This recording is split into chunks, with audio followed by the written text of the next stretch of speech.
অর্থাৎ সংবিধানের রক্ষক, রুল অফ ল এর গার্জিয়ান, গণতন্ত্রের সর্বোচ্চ রক্ষক স্পষ্টতই এখানে স্বীকার করেছেন পশ্চিমবাংলায় আইনের শাসন বা ল অ্যান্ড অর্ডার ভেঙে পড়েছে। প্রধান বিচারপতির এই মন্তব্যের ভবিষ্যৎ কি তা কেউ বুঝুক আর না বুঝুক, রাজ্যের নিযুক্ত পোড়খা বর্ষিয়ান আইনজীবী কপিল সিব্বল ঠিকই বুঝেছেন।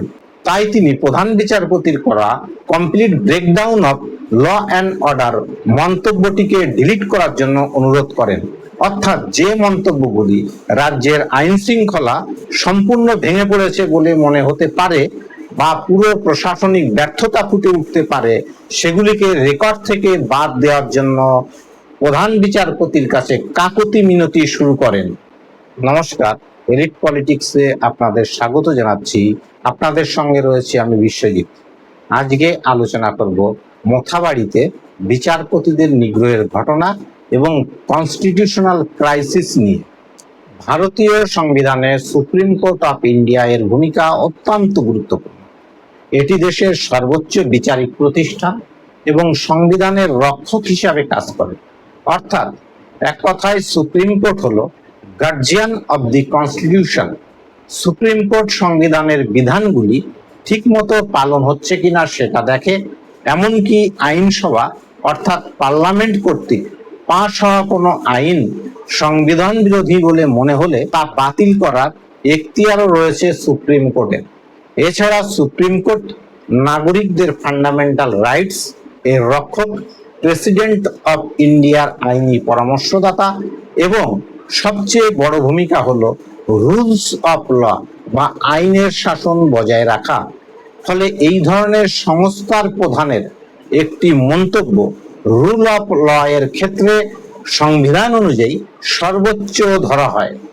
সুপ্রিম কোর্ট সম্পর্কে এত কথা বলার একটাই কারণ, মালদার মোথাবাড়ি এলাকায় এসআইআর এর অ্যাডজুডিকেশনের কাজে নিযুক্ত বিচারকদের সঙ্গে যে নির্মম ও নিন্দনীয় ঘটনা ঘটে গেল, সুপ্রিম কোর্ট বা আইনের সর্বোচ্চ রক্ষক বা গার্জিয়ান সেই বিষয়টি কিভাবে দেখছে তার সঙ্গে সংযোগ স্থাপনের চেষ্টা করছি মাত্র।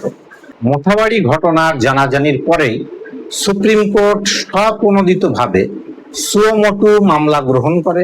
এর মাধ্যমে আদালত দেখাতে চেয়েছে যে বিচারপতিদের নিরাপত্তা ও মর্যাদা রক্ষা করা তাদের দায়িত্ব। এই ঘটনার প্রেক্ষিতে প্রধান বিচারপতি সূর্যকান্ত গুরুত্বপূর্ণ মন্তব্য করেন। তিনি বলেন, জাজেস can not be left unprotected while discharging their duties. অর্থাৎ বিচার করতে গিয়ে বিচারপতিদের নিরাপত্তাহীন অবস্থায় রাখা সম্পূর্ণ অগ্রহণযোগ্য। তিনি আরো বলেন, any attack or intimidation of জাজেস strike at the very foundation of the justice delivery system। অর্থাৎ বিচারপতিদের ভয় দেখানো বা হেনস্থা করার মানে বিচার ব্যবস্থাকেই আঘাত করা। তিনি আরো বলেন, if the rule of law is not protected, the democratic structure itself is danger। অর্থাৎ আইনের শাসন রক্ষা না হলে গণতন্ত্রই বিপদের মুখে পড়বে। তার আরো মন্তব্য এখনো বাকি আছে।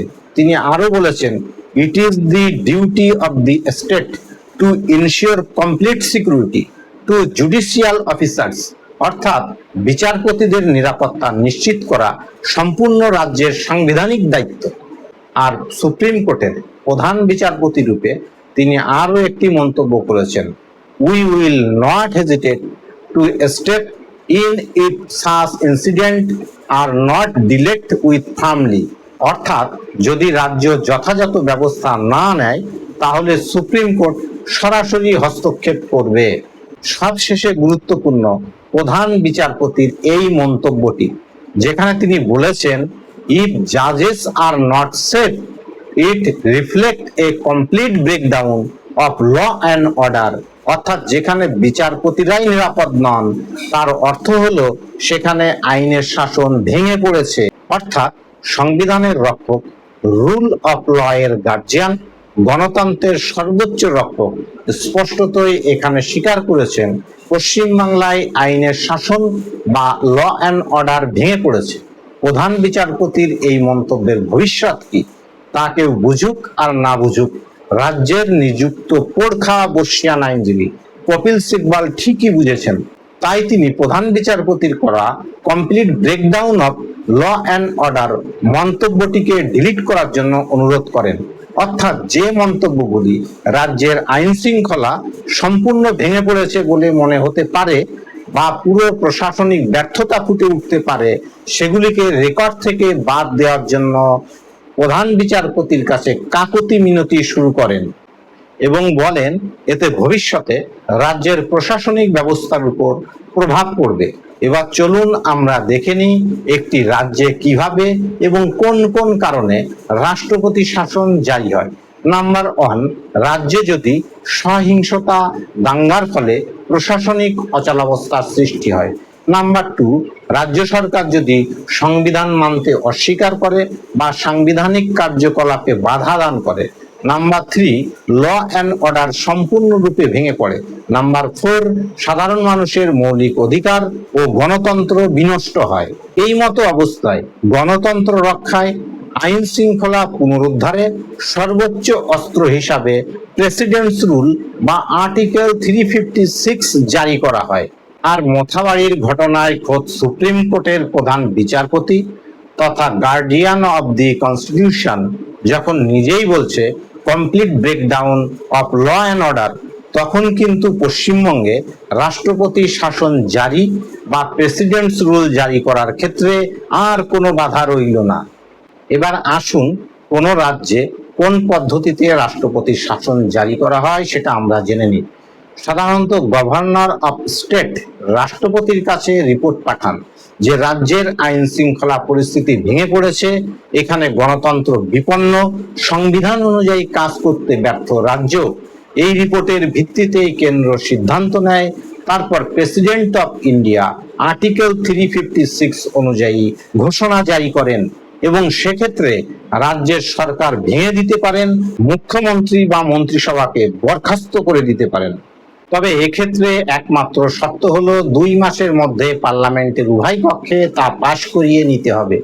কিন্তু আমরা দেখতে পাচ্ছি কেন্দ্র সরকার এখানে সরাসরি রাজ্যের রাষ্ট্রপতি শাসনের দিকে না গিয়ে রাজ্যের উপর প্রশাসনিক চাপ রাখতে চাইছে।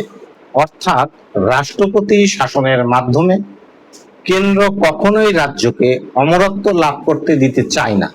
মোথাবাড়ি ঘটনার একই দিনে ইডি তদন্ত করছে রুলিং পার্টির ইলেকশন ওয়ার রুম ডেটা, অর্থাৎ গ্রাউন্ড লেভেলে বিচারকদের উপর আক্রমণ, ইনস্টিটিউশনাল লেভেলে ইলেকশন ডেটা স্ক্রুটিনি, কেন্দ্রীয় সংস্থা যেমন এনআই এর ইনভলভমেন্ট বৃদ্ধি করে একটি কনস্টিটিউশনাল প্রেসার ল্যাডার তৈরি করতে চাইছে কেন্দ্র।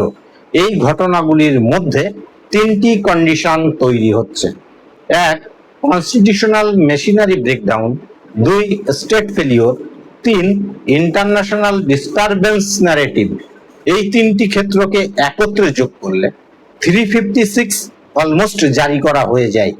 আর সেই মতো সংবিধানের ভেতর দিয়ে নির্বাচন কমিশনের মাধ্যমে কেন্দ্র সরকার এখানে 356 এর কোড অফ কন্ডাক্ট চালু করতে চাইছে। তার ফলশ্রুতি হিসাবে আমরা প্রশাসনিক ক্ষেত্রে বিশাল রদবদল দেখতে পাচ্ছি। আজকের আলোচনা এখানেই শেষ করলাম। ভিডিওটি যদি পছন্দ হয় এবং যুক্তিযুক্ত বলে মনে হয় তাহলে অবশ্যই লাইক, শেয়ার এবং কমেন্ট করতে ভুলবেন না। নমস্কার।